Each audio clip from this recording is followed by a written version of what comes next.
इलाका कमरोटी की मुमताज शख्सियत नौजवान रहनुमा चौहदरी मोहम्मद फारूक बनियां के बड़े भाई हाजी अब्दुल रशीद आबई कब्रस्तान में सुपुर्द खाक। नमाज जनाजा में साबिक वज़ीर हुकूमत Haji Javed Iqbal Badauni, chief editor Kashmir Express Sardar Zahid Tabassum, सदर AKNS और चीफ एडिटर चौधरी आमिर महबूब, एडिटर कश्मीर टाइम्स अरशद सानी, मरहूम के अजीज़ व अकारीब, अवाम इलाका और हज़ारों की तादाद में अफराद ने शिरकत की। इस मौके पर रोजनामा कश्मीर एक्सप्रेस के चीफ एडिटर जाहिद तबस्सुम का कहना था, हाजी अब्दुल रशीद बानियां की वफात से इलाका एक नेक और सीरत और खुदा तरस इंसान से महरूम हो गया है। इन्होंने अपनी जिंदगी आजिज़ी, हुस्न अखलाक और खिदमत इंसानियत को अपना शेवा बनाए रखा। और दुआ करें कि अल्लाह ताला मुझे इतना मौका दे कि मैं मरने से पहले उसका घर तामीर कर दूं।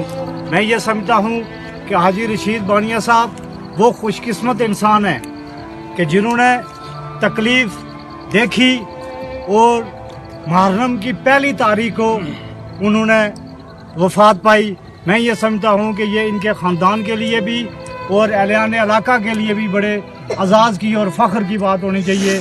मैं इस मौका पर हाजी रशीद बानियां साहब के अहले खाना बिलखुसूस अपने भाई फारूक बानियां साहब, इनके भाई और इनके ख़ानदान और अहलियान इलाका के साथ इज़हार ताज़ियत करता हूँ, इस उम्मीद के साथ कि अल्लाह ताला मरहूम के दर्जात को बुलंद करे और इनको जन्नत फ़िरदौस में आला मुकाम अता फरमाए। मुकर्रीन ने सोगवार ख़ानदान के साथ दिली ताज़ियत का इजहार करते हुए मरहूम के दर्जात की बुलंदी के लिए खुसूसी दुआएं भी की। मरहूम की तदफीन के मौके पर हर आंख अश्कबार। उस्मान रज़ा, KE न्यूज़, इस्लामाबाद।